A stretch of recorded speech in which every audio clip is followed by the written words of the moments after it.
Atos 23. Paulo, fixando os olhos no sinédrio, disse: Meus irmãos, tenho cumprido meu dever para com Deus com toda a boa consciência até o dia de hoje. Diante disso, o sumo sacerdote Ananias deu ordens aos que estavam perto de Paulo para que lhe batessem na boca. Então Paulo lhe disse: Deus te ferirá a parede branqueada. Estás aí sentado para me julgar conforme a lei, mas contra a lei me mandas ferir? Os que estavam perto de Paulo disseram: Você ousa insultar o sumo sacerdote de Deus? Paulo respondeu: Irmãos, eu não sabia que ele era o sumo sacerdote, pois está escrito: Não fale mal de uma autoridade do seu povo. Então, Paulo, sabendo que alguns deles eram saduceus e os outros fariseus, bradou no sinédrio: Irmãos, sou fariseu, filho de fariseu. Estou sendo julgado por causa da minha esperança na ressurreição dos mortos. Dizendo isso, surgiu uma violenta discussão entre os fariseus e os saduceus, e a assembleia ficou dividida. Os saduceus dizem que não há ressurreição, nem anjos, nem espíritos, mas os fariseus admitem todas essas coisas. Houve um grande alvoroço, e alguns dos mestres da lei, que eram fariseus, se levantaram e começaram a discutir intensamente, dizendo: Não encontramos nada de errado neste homem. Quem sabe se algum espírito ou um anjo falou com ele? A discussão tornou-se tão violenta que o comandante teve medo que Paulo fosse despedaçado por eles. Então ordenou que as tropas descessem e o retirassem à força do meio deles, levando-o para a fortaleza. Na noite seguinte, o Senhor, pondo-se ao lado dele, disse: Coragem! Assim como você testemunhou a meu respeito em Jerusalém, deverá testemunhar também em Roma. Na manhã seguinte, os judeus tramaram uma conspiração e juraram solenemente que não comeriam nem beberiam enquanto não matassem Paulo. Mais de 40 homens estavam envolvidos nessa conspiração. E, dirigindo-se aos chefes dos sacerdotes e aos líderes dos judeus, disseram: Juramos solenemente, sob maldição, que não comeremos nada enquanto não matarmos Paulo.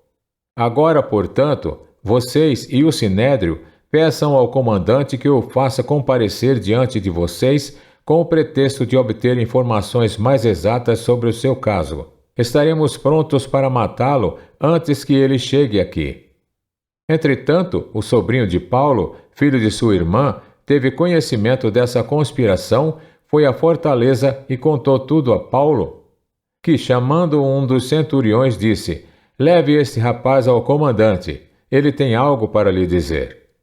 Assim ele o levou ao comandante. Então disse o centurião: Paulo, o prisioneiro, chamou-me, pediu-me que te trouxesse esse rapaz, pois ele tem algo para te falar. O comandante tomou o rapaz pela mão, levou-o à parte e perguntou: O que você tem para me dizer? Ele respondeu: Os judeus planejaram pedir-te que apresentes Paulo ao sinédrio amanhã, sob pretexto de buscar informações mais exatas a respeito dele. Não te deixes convencer, pois mais de 40 deles estão preparando uma emboscada contra Paulo. Eles juraram solenemente não comer nem beber enquanto não o matarem. Estão preparados agora, esperando que prometas atender-lhes o pedido. O comandante despediu o rapaz e recomendou-lhe: Não diga a ninguém que você me contou isso. Então ele chamou 2 de seus centuriões e ordenou-lhes: Preparem um destacamento de 200 soldados, 70 cavaleiros e 200 lanceiros, a fim de irem para Cesareia esta noite às 9 horas. Providenciem montarias para Paulo e levem-no em segurança ao governador Félix. O comandante escreveu uma carta nestes termos: Cláudio Lísias, ao excelentíssimo governador Félix, saudações. Este homem foi preso pelos judeus que estavam prestes a matá-lo, quando eu, chegando com minhas tropas, o resgatei, pois soube que ele é cidadão romano. Querendo saber por que o estavam acusando, levei-o ao sinédrio deles. Descobri que ele estava sendo acusado em questões acerca da lei deles, mas não havia contra ele nenhuma acusação que merecesse morte ou prisão. Quando fui informado de que estava sendo preparada uma cilada contra ele, enviei-o imediatamente a Vossa Excelência. Também ordenei que os seus acusadores apresentassem à Vossa Excelência aquilo que tem contra ele. Os soldados, cumprindo seu dever, levaram Paulo durante a noite e chegaram a Antipátride. No dia seguinte, deixaram a cavalaria prosseguir com ele e voltaram para a fortaleza. Quando a cavalaria chegou a Cesareia, deu a carta ao governador e lhe entregou Paulo. O governador leu a carta e perguntou de que província era ele. Informado que era da Cilícia, disse: "Ouvirei seu caso quando os seus acusadores chegarem aqui." Então ordenou que Paulo fosse mantido sob custódia no palácio de Herodes.